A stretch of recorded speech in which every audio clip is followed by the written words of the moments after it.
یہ بات الحمدللہ پورے پاکستان کو ہم نے سمجھائی کہ یہ جو بجلی کے بل ہمارے اوپر آ رہے ہیں اس کی اصل لاگت تو بہت تھوڑی سی ہے، ایک آئی پی پیز کے جس میں وہ پلانٹ نہیں چلتے لیکن ان کی جتنی کیپیسٹی ہوتی ہے اس کی پیمنٹ ہم اپنے بلوں میں کرتے ہیں، اور حکمران طبقہ اور حکمران پارٹیاں 1994 سے لے کر اب تک جتنی حکومتیں اور جتنی پارٹیاں آئیں ان سب نے ان مافیاز کا ساتھ دیا، ان کے ساتھ ساز باز کی اور پاکستان کو معیشت کے دلدل میں خرابی کے اندر جو ہے یہ مبتلا کرتے چلے گئے، چند خاندان طاقتور ہوتے چلے گئے اور پاکستان کے عوام کمزور ہوتے چلے گئے، اور اب بجلی کے بلوں کا یہ حال ہے کہ صرف غریب کا مسئلہ نہیں رہا، مڈل کلاس بھی پریشان ہے، تاجر بھی پریشان ہے، کاشتکار بھی پریشان ہے، صنعت کار بھی پریشان ہے، پورا پاکستان چلا رہا ہے کہ بجلی کے ان بلوں کی صورت میں پاکستان آگے نہیں بڑھ سکتا، اور لوگ یہ کہتے ہیں کہ اب ہمارے گھر کے خرچے بالکل ایک طرف اور بجلی کے بل دوسری طرف، کوئی کرائے کے مکان میں رہتا ہے تو کرائے کے مکان سے زیادہ بجلی کا بل آتا ہے، کوئی تنخواہ لے کر آتا ہے اور اس کا یہ خواب ہوتا ہے کہ میں اس تنخواہ سے اپنے بچوں کی فیس ادا کروں،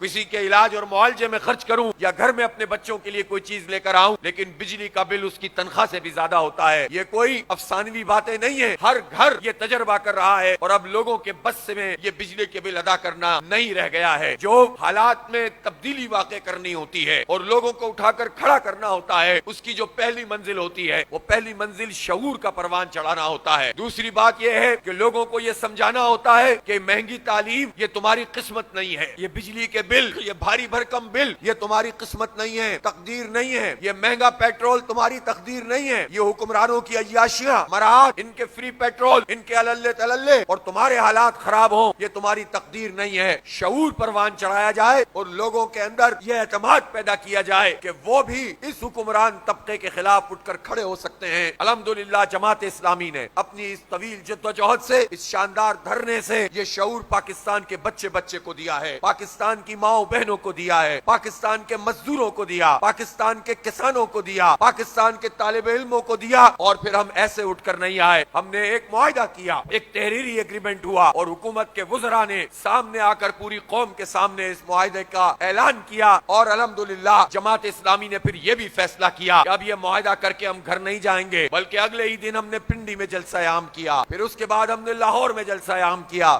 پھر ہم نے پشاور میں جلسہ عام کیا، آج ہم ملتان پہ اتنا تاریخی جلسہ عام اس وقت منعقد کر رہے ہیں، اور بات ابھی ختم نہیں ہوئی ہے، ابھی تو آپ نے کاؤنٹ ڈاؤن شروع کیا، 45 دن کی یہ مہلت تھی، 8واں دن آج موجود ہے، الحمدللہ 14 روپے انہوں نے بجلی کے بلوں میں کمی کی ہے، آپ کو مبارک ہو کہ آپ نے جد و جہد کی ہے۔